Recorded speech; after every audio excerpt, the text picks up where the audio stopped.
Hello everybody, this is Michelle Sizemore, Independent Advisor with Creative Memories.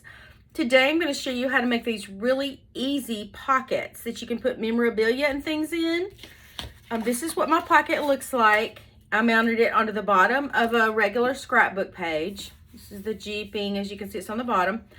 And they're just pockets that you can put memorabilia and things in. You could do travel brochures, report cards, itineraries, programs, all kinds of things. So that's one I made that's decorative.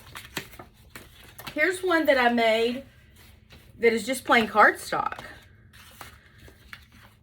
That could go on the bottom of the page. And here's one I made that's just plain white out of cardstock.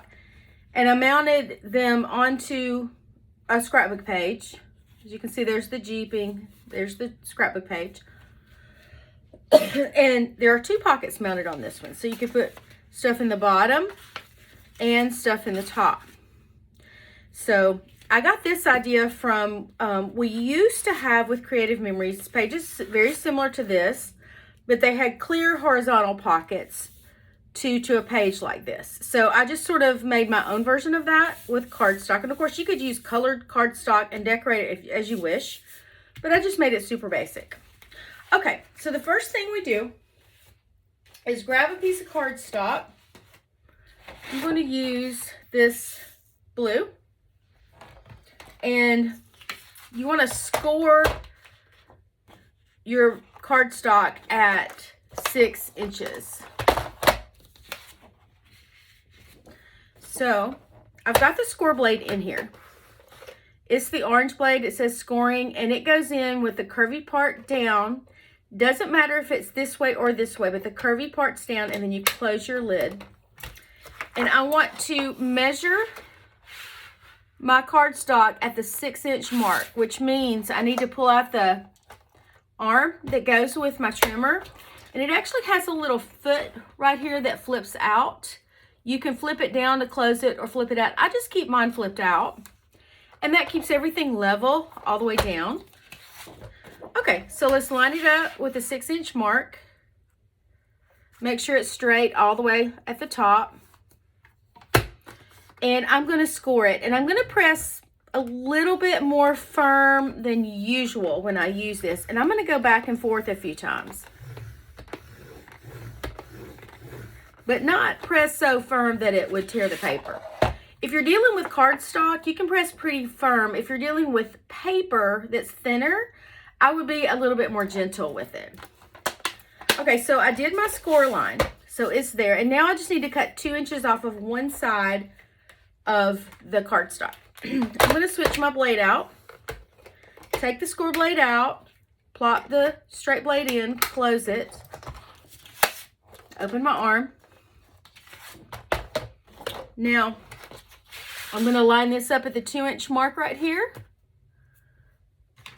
As you can see, that's the 2-inch mark. And make sure it follows this grid line all the way down. I love the grid lines on this trimmer. They're so easy to see, so easy to use. I do love this trimmer. Okay, now I'm going to cut off 2 inches off of one side. And y'all, this is so easy. So easy to make a pocket. So I did that. And remember, I had already scored it. So that gives me my fold mark. Okay? So the front needs to have the shorter side to it. 2 inches shorter than the back. And then I use regular tape runner on this. I know usually I show y'all the repositionable tape runner. But this needs to be really extra strong to hold together. So I'm going to use regular tape runner just on, barely on the inside edge here. And I'm actually going to use a lot. I'm going to try to fill in all the gaps and do the same over here.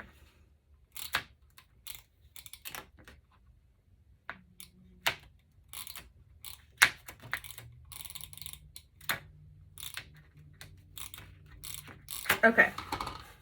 Just a skinny strip all the way down. And then fold it over. Make sure you don't have any little pieces sticking out like that. Tuck that under. And press down really firm. And just rub your thumb on both sides to make sure it sticks together. And then you have a pocket.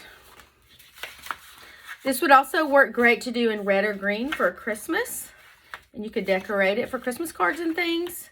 So that's how easy it is to make the basic pocket. Now I'm going to undo this. Well, no, I'm not going to. Yeah, I am going to undo this. I'm sorry. So because what I'm going to do now is this is how to make a basic one. But now I'm going to show you how you can jazz it up and decorate it. All right, here are the instructions. So cut and prepare cardstock as previously shown. That's what I just did. Now we're going to cut the leafy paper to 4 inches by 12 inches. And that would be for this. Okay, I've got my straight blade in here. This is what I need to use. And all I need to do is take my piece of leaf paper. It's already 12 inches. Line it up at the 4-inch mark. Make sure it's straight all the way down and cut. And then I'm going to mount this on the inside edge, top edge of my pocket. So I'm going to use the repositionable tape runner for this part, just in case I need to move it around a little bit. I'm going to put little dabs all over it, but especially on the edges. You don't need a ton, but just little dabs to make it stick. Now I'm going to mount this at the top of the inside of my pocket. And if you'll notice, this blue for some reason is slightly, just a tad wider. It's possible that I had cut a little bit of this off in a previous use or something. So what I'll do when I'm done, I'll just cut that little sliver off and it won't even matter. Okay, so that's how to get the inside leafy part. Now I want to do the denim part. The denim part, all I need to do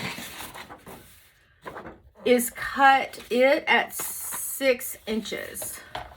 Now, if you want the denim lines to go this way, you're going to cut it this way at 6 inches. Doesn't really matter, but I kind of like that. So line it up at the 6-inch mark and cut. It's got the straight blade in there. So that's good. Now I need my score blade again.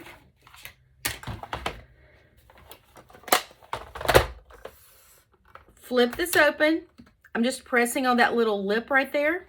Take it out. Put the score blade in, close it. It's so easy. Now I want to score it at the 4-inch mark because 4 inches is going to go in the front and 2 inches is going to go in the back.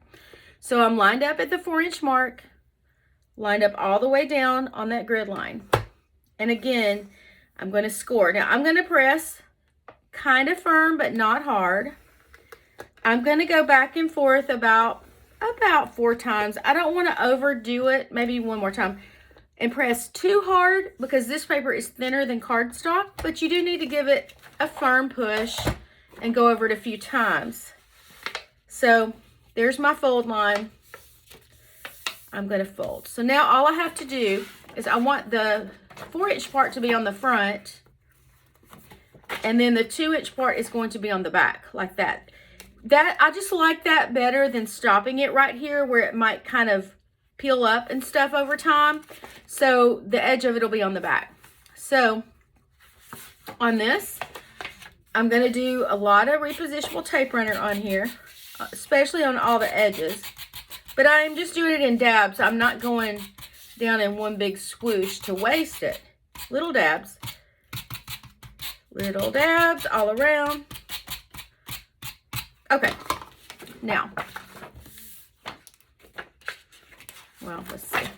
I want it to fold at the fold line and just press it down and press it up. And as you can see, a little bit of the navy shows past there too. So what I'm going to do is just take my trimmer. When I did it before, I didn't have any extra show, so I didn't have to do this, but it's no big deal. So you see how there's a little extra navy on the side? I'm going to just trim that sliver off. And when you use this trimmer, your trimmer is going to come down on this left-hand side dotted line. And as you can see, my left-hand side dotted line is starting to fade, which means I have used this trimmer a ton. The good thing about this matte strip is you get 4 uses out of it. So you want your left-hand side dotted line to be visible. That one's really not. So I would flip it and make it to where it's a new dotted line. Now, as you can see, it is really time for me to get a new matte strip, but I don't have one handy, so I'm going to wing it here. But if my mat looked like this, where all the dotted lines are starting to fade, it means I've used it to death and it's time to get a new matte strip, and they're $7. You can get those from me. And then you get 4 uses out of it. When you've used up this dotted line, you flip it and use this dotted line, and then you turn it over and do the same thing. So I'm just going to pick the best one I have. I mean, it's fine. I know I can do this in my sleep, but I just wanted to show y'all that. And this is how you put the matte strip on. You just press it down. And another cool feature is you can store an extra matte strip right here. Honestly, I should always have an extra one here, so when it starts to look like that, I could just whip out a new one. But there are these little raised areas where you can pop it in underneath. I love how handy it is that you can store everything that goes with it. Okay, so that was a little bit of a bunny trail, but I hope you learned a little something. Now, what I want to do is my blade is going to come down on this left-hand side dotted line. Make sure I'm straight all the way here. And I just want to cut a smidgen off of this. Just a tiny little smidge. I don't know if that's a Southern word or not, but it's a word that we use in the South. Okay, and I'm going to cut that off. So now I have a clean cut. No navy blue is showing. A tiny bit of navy blue is poking out past that, so I'm going to do the same thing there. So I'm actually going to line the edge up with the right-hand side dotted line because it's going to cut on this left-hand side dotted line, and I think that's perfect. I'm holding it firm. It did slip on me a little bit. Okay, I'm holding it firm now. There we go. That should be fine. Yeah. Okay, now all I have to do is close my pocket. Oh, I need to do it there, here too. There's a little bit of blue there poking out. Sorry about that.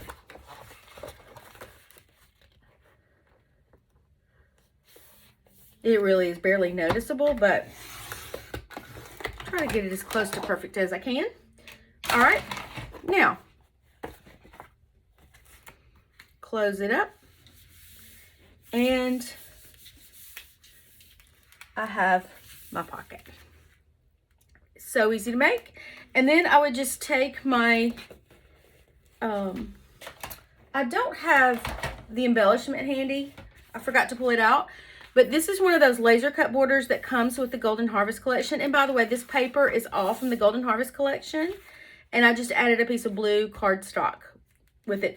But I would just take this laser border and put some tape runner on the back. I would do the repositionable tape runner and mount it right here, just on the navy part.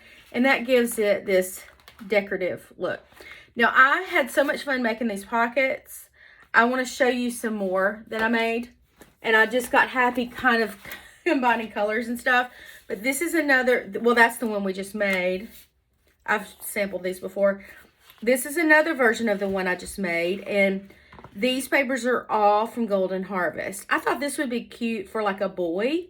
For maybe their memorabilia from the hospital or report cards or something. And then I just reversed the colors on this one to that.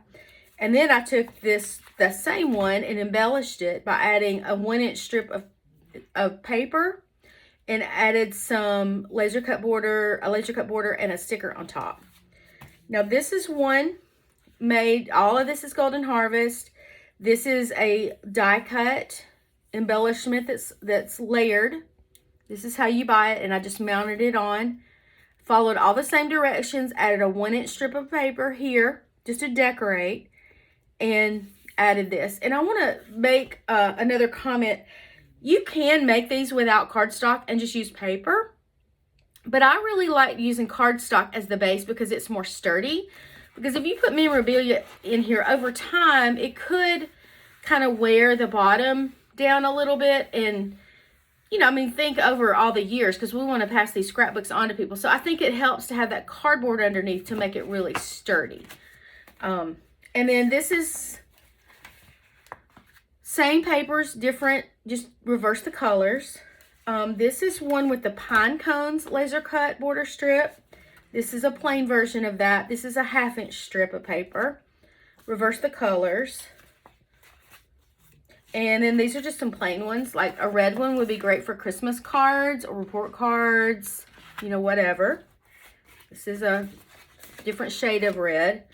I mean, you get the idea. Blue for boys or winter. All these colors. And I thought about these pinks and blues and yellows for babies. And that's it. I hope you enjoyed that. They're really easy to make. And I think it's a great way to kind of use to store those extra things that we want to put in our albums that we don't necessarily want to mount down.